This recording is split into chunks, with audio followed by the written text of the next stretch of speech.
আমরা নারীর স্বাধীনতার কথা বলছি। বেগম রোকেয়া নারীর শিক্ষার জন্য আন্দোলন করেছিলেন।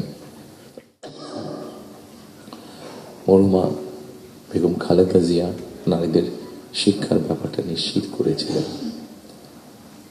পরবর্তীতে আগামী নির্বাচনে ইনশাল্লাহ জনগণের ম্যান্ডেট নিয়ে আমরা সরকার গঠনে সক্ষম হলে আমাদের একটি পরিকল্পনা রয়েছে। এই যে নারীরা শিক্ষিত হয়েছে এদেরকে অর্থনৈতিকভাবে স্বাবলম্বী করে গড়ে তোলা। একটু আগে আমি যে ফ্যামিলি কার্ডটা বলেছিলাম সেটির লক্ষ্য বা উদ্দেশ্য হচ্ছে সেটাই, এই নারী সমাজকে গড়ে তোলা। আমাদের হিসাব মতে বাংলাদেশে 4 কোটি ফ্যামিলি আছে।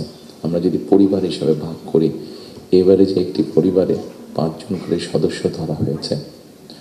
আমরা এই ফ্যামিলি কার্ডটি আপনাদের সামনে একটু তুলে ধরতে চাইছি আমাদের পরিকল্পনাগুলো, কারণ এখানে একজন সাংবাদিক উল্লেখ করেছেন যে 25 তারিখে যখন আমি এসেছি আমি একটি কথা বলেছিলাম মার্টিন লুথার কিং এর মতন আই হ্যাভ এ ড্রিম, যেমন বলেছিল 62 বছর আগে মার্টিন লুথার কিং। আমি বলেছিলাম আই হ্যাভ এ প্ল্যান। সেই প্ল্যানের মধ্যে একটি অংশ হচ্ছে বাংলাদেশের যে হাফ পপুলেশন নারী তাদেরকে ঘিরে, এবং সেটি হচ্ছে ফ্যামিলি কার্ড।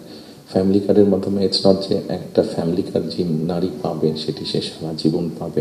একজন গৃহিণী বা একজন হাউসওয়াইফ যে পাবেন কার্ডটা সারা জীবনের জন্য না, আমরা 5 থেকে 7 বছর দেব। এই 5 থেকে 7 বছর তাকে আমরা একটা সাপোর্ট দেওয়ার চেষ্টা করবো। সেটা টাকার হিসাবে হতে পারে অথবা এসেনশিয়াল ফুড আইটেমের হিসাবে হতে পারে। কারণ আমরা দেখেছি যে একজন নারী, একজন স্ত্রীকে বা একজন গৃহিণীকে যদি একটি সাপোর্ট দেওয়া হয় সেটি সে তার ফ্যামিলির জন্য সঠিকভাবে খরচ করে দেন একজন পুরুষ।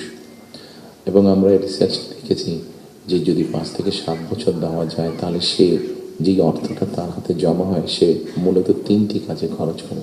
প্রথমত তার ফ্যামিলির স্বাস্থ্যের পিছনে, দ্বিতীয়ত তার ফ্যামিলির ছেলেমেয়েদের শিক্ষার পিছনে, তৃতীয়ত সে যে অর্থটা জমা করতে পারে সেটি সে ছোট ছোটোভাবে ইনভেস্ট করে। খুব স্বাভাবিকভাবে এইভাবে যখন সে ইনভেস্ট করা ধরবে, স্বাভাবিকভাবে তার গ্রামের লোকাল ইকোনমিটা স্ট্রেংথেন হবে, তার উপজেলার ইকোনমিটা স্ট্রেংথেন হবে, তার জেলার ইকোনমিটা স্ট্রেংথেন হবে। তার পরিবারটা শিক্ষিত এবং তার পরিবারটা যদি হেলদি হয়, এভাবে পুরো গ্রামটা হবে, এভাবে পুরো উপজেলাটা হবে, এভাবে পুরো জেলাটা, বিভাগ, একসময় গিয়ে দেশটা হবে। 4 কোটি ফ্যামিলির মধ্যে আপনারা বলতে পারেন একবারে কি দেওয়া সম্ভব কিনা? না, 4 কোটি ফ্যামিলির মধ্যে একবারে দেওয়া সম্ভব না। গ্র্যাজুয়ালি আমরা যাব। যারা প্রান্তিক, যারা যাদের যাদের নিডফুল আন্ডার প্রিভিলেজ তাদেরকে দিয়ে আমরা শুরু করব। এই কার্ডটি আমরা, আপনারা জিজ্ঞেস করতে পারেন হয়তো কার্ডটি কাদেরকে দেবেন।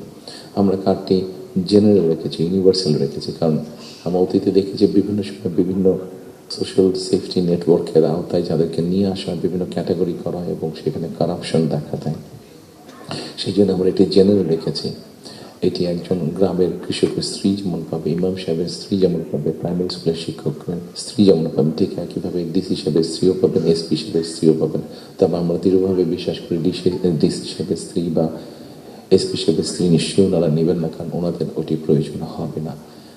কারাপশনটাকে যাতে মানে একটা স্প্রেড না করে, কারাপশনটা যাতে স্বাভাবিক একটা পর্যায়ে থেকে কিছু তো অ্যানোমালিজ হতে পারে সেটি আমরা গ্র্যাজুয়ালি ঠিক করব। ঠিক এভাবে কৃষকদেরকে হেল্প করার জন্য আমরা কৃষি কার্ড করেছি।